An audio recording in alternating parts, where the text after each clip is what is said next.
सिर्फ 48 घंटे। जो अमेरिका के लिए ईरान पर एक बहुत बड़ी जीत नजर आ रही थी, वो अचानक एक ऐसे दलदल में कैसे बदल गई जिससे निकलना लगभग नामुमकिन लग रहा है। चले आज इसी को समझते हैं कि आखिर ये सब हुआ कैसे। अभी कुछ ही वक्त पहले की बात है, वॉशिंगटन में तो समझिए जश्न का माहौल था। डोनाल्ड ट्रंप का ये बयान देखिए, दे वांट टू टॉक, मतलब वे बात करना चाहते हैं। सबको यही लग रहा था कि भाई ईरान ने तो घुटने टेक दिए हैं, बस अब सरेंडर होने ही वाला है। लेकिन यकीन मानिए, सिर्फ 2 दिन के अंदर पूरी की पूरी बाजी ही पलट गई। कहां तो लग रहा था कि ईरानी हुकूमत की कमर टूट गई है, और कहां अब ये जंग 7 देशों तक फैल चुकी है। कम से कम 3 अमेरिकी सैनिकों की मौत हो चुकी है। तेल के दाम आसमान पर हैं, और शेयर मार्केट वो तो बिल्कुल धड़ाम हो गया है। किसी को भी अंदाजा नहीं था कि हालात इतनी तेजी से बदल जाएंगे। तो सवाल यही है कि जो चीज़ एक पक्की जीत दिख रही थी, वो इतनी जल्दी, इतनी बुरी तरह से हाथ से फिसल कैसे गई।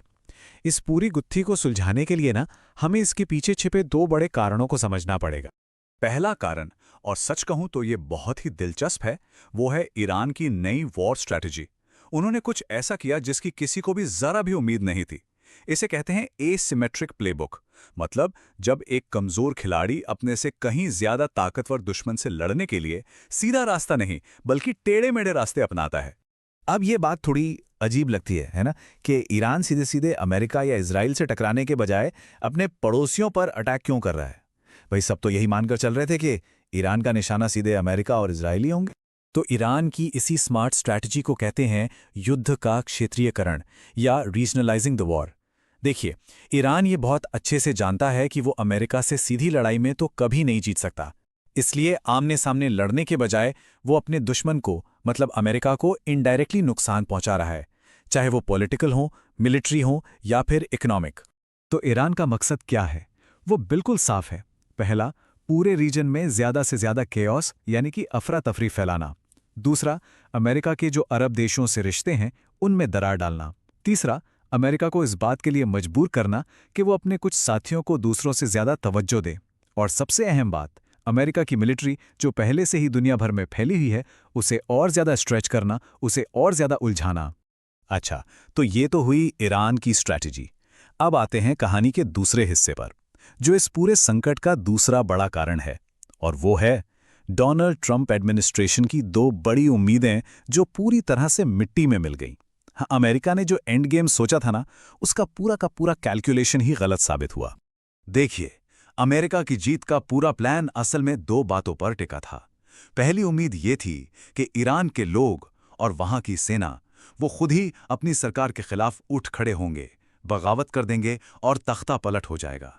और दूसरी उम्मीद थी एक वेनेजुएला जैसे आउटकम की, मतलब मौजूदा सरकार को हटाकर एक ऐसी नई लीडरशिप को गद्दी पर बिठाना जो थोड़ी नरम हो और अमेरिका के साथ मिलकर काम करने को राजी हो जाए। और अमेरिका ने अपनी इस पहली उम्मीद को सच करने के लिए कितनी जोरदार कोशिश की, वो ट्रंप के इस भाषण से साफ पता चलता है। उन्होंने बिना किसी लाग लपेट के सीधे सीधे ईरान की सेना और पुलिस से कहा कि हथियार डाल दो, और बदले में पूरी सुरक्षा का वादा भी किया। लेकिन नतीजा सिफर, कुछ नहीं हुआ, कोई बड़ी बगावत नहीं हुई। देखिए, एक सीधी सी बात है, इतिहास गवाह है कि बड़े जन आंदोलन बाहर से नहीं भड़काए जा सकते, वो तो अंदर से अपने आप पनपते हैं, और वो भी जंग के माहौल में। ये तो लगभग नामुमकिन ही था। तो ठीक है, बगावत वाली उम्मीद तो टूट गई, तो फिर बातचीत का रास्ता क्यों बंद हो गया?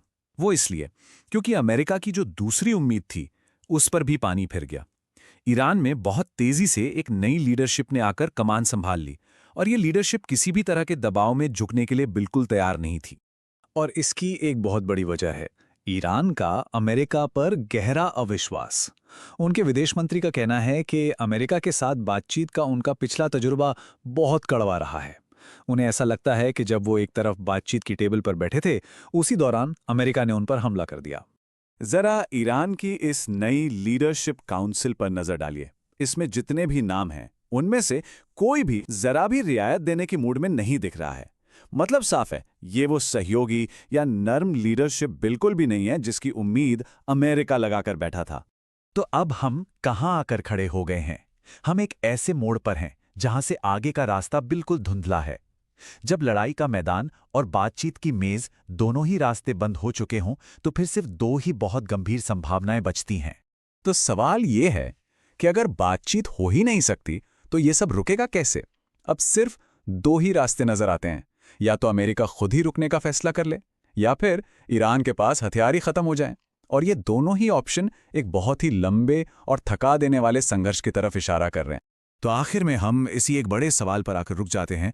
जब डिप्लोमेसी के यानी कूटनीति के सारे दरवाजे बंद हैं और जंग के मैदान में भी किसी की साफ जीत नजर नहीं आ रही, तो आखिर ये जंग खत्म होगी कैसे?